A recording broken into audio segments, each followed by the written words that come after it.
அறிவிக்கப்பட்ட வேளாண் நிதிநிலை அறிக்கையில் விவசாயிகளுக்கு பயன் தரக்கூடிய எந்த திட்டங்களும் இல்லை என்றும் ஏற்கனவே இருக்கக்கூடிய திட்டங்கள் மட்டுமே சொல்லப்பட்டிருப்பதாகவும் எடப்பாடி பழனிசாமி தெரிவித்திருக்கிறார். தொடர்ந்து இந்த காட்சிகளை பார்த்துக் கொண்டிருக்கிறோம்.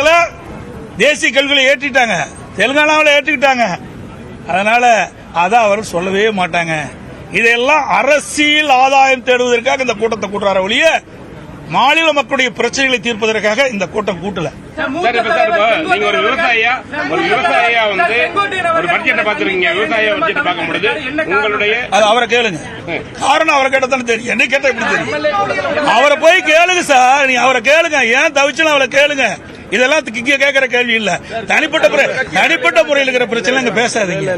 எங்களுக்கு நிறைய பேர் வரல, ஏன் வழின்னு கேட்கலாமா? அதை கேட்க மாட்டேங்கிறீங்களே. ஒரே நிமிஷம், இங்க எத்தனை பேர் வந்திருக்கிறோம்?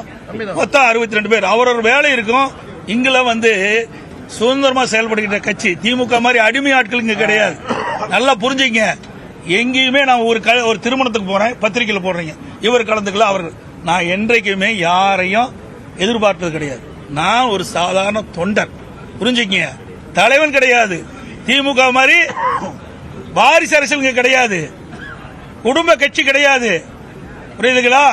சர்வாதிகார ஆட்சி கிடையாது. சுதந்திரமாக அனைவரும் செயல்படலாம். எங்க வேணாலும் எப்படி வேணாலும் போகலாம். யாரும் கேட்கறதில்ல. எங்களுக்கு ஒரே எதிரி திராவிட முன்னேற்ற கழகம் தான். அதைத்தான் நான் ஏற்கனவே தெளிவுபடுத்திட்டேன். மற்ற கட்சியில் எங்களுக்கு எதிரியே கிடையாது. அதே போல எங்களுக்கு இருக்கிற உறுப்பினர்கள் சுதந்திரமா செயல்படுறாங்க. எந்த தடையும் கிடையாது. எந்த கட்சியிலும் இப்படிப்பட்ட சுதந்திரம் கொடுக்கல. அதிமுக சுதந்திரம் கொடுக்கல. ஏன்னா எங்களோட நாங்களே இவங்களோட இருந்து பணியாற்றியவர். ஒரு விவசாயியா இந்த பட்ஜெட்டை பத்தியும் எப்படி இருந்திருந்தா இந்த பட்ஜெட் நல்லா இருக்கு? ஒரு விவசாய சார், இது விவசாயிகளை ஏமாற்றுவதற்காக திராவிட முன்னேற்ற கழகம் வேளாண் பட்ஜெட் என்ற ஒரு நாடகத்தை அரங்கேற்றியது.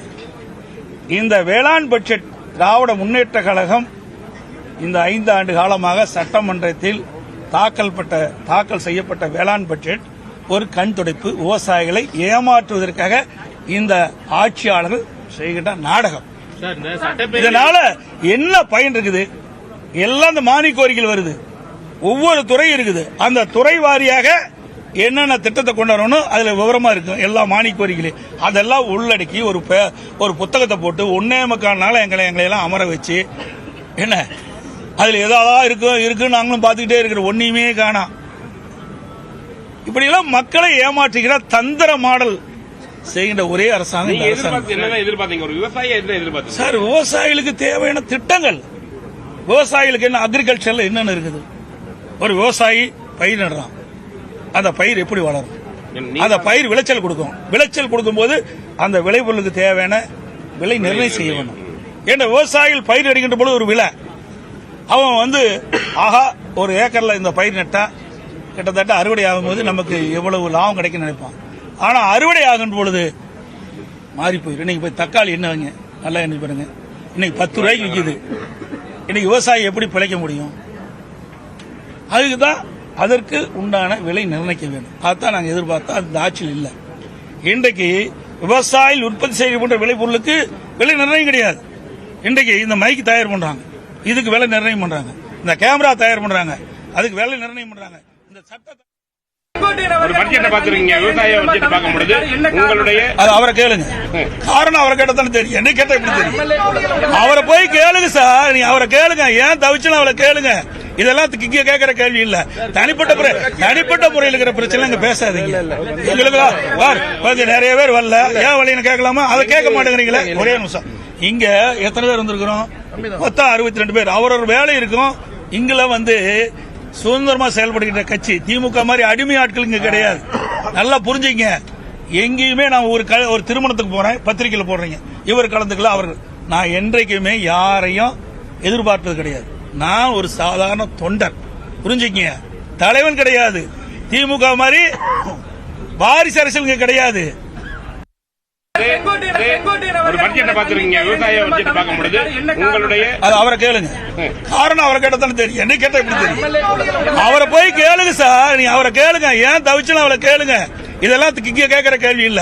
தனிப்பட்ட முறையில் இருக்கிற பிரச்சனை இங்க பேசாதீங்க. எங்களுக்கு நிறைய பேர் வரல, ஏன் வழின்னு கேட்கலாமா? அதை கேட்க மாட்டேங்கிறீங்களே. ஒரே நிமிஷம், இங்க எத்தனை பேர் வந்திருக்கிறோம்? மொத்தம் 62 பேர். அவரவர் வேலை இருக்கும். இங்குல வந்து சுதந்திரமா செயல்படுகின்ற கட்சி திமுக மாதிரி அடிமை ஆட்கள் இங்க கிடையாது. நல்லா புரிஞ்சுங்க. எங்கேயுமே நான் ஒரு திருமணத்துக்கு போறேன், பத்திரிகையில போடுறீங்க, இவர் கலந்துக்கல அவர்கள். நான் என்றைக்குமே யாரையும் எதிர்பார்ப்பது கிடையாது. நான் ஒரு சாதாரண தொண்டர், புரிஞ்சுக்கங்க. தலைவன் கிடையாது. திமுக மாதிரி வாரிசு அரசியல் கிடையாது. குடும்ப கட்சி கிடையாது. புரியுதுங்களா? சர்வாதிகார ஆட்சி கிடையாது. சுதந்திரமாக அனைவரும் செயல்படலாம்.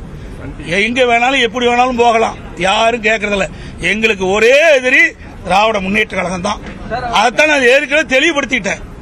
மற்ற கட்சிகள் எங்களுக்கு எதிரியே கிடையாது. அதே போல எங்களுக்கு இருக்கிற உறுப்பினர்கள் சுதந்திரமா செயல்படுறாங்க. எந்த தடையும் கிடையாது. எந்த கட்சியிலும் இப்படிப்பட்ட சுதந்திரம் கொடுக்கல. அதிமுக சுதந்திரம் கொடுக்கல. ஏன்னா நாங்களே இவங்களோட இருந்து பணியாற்றியவர்.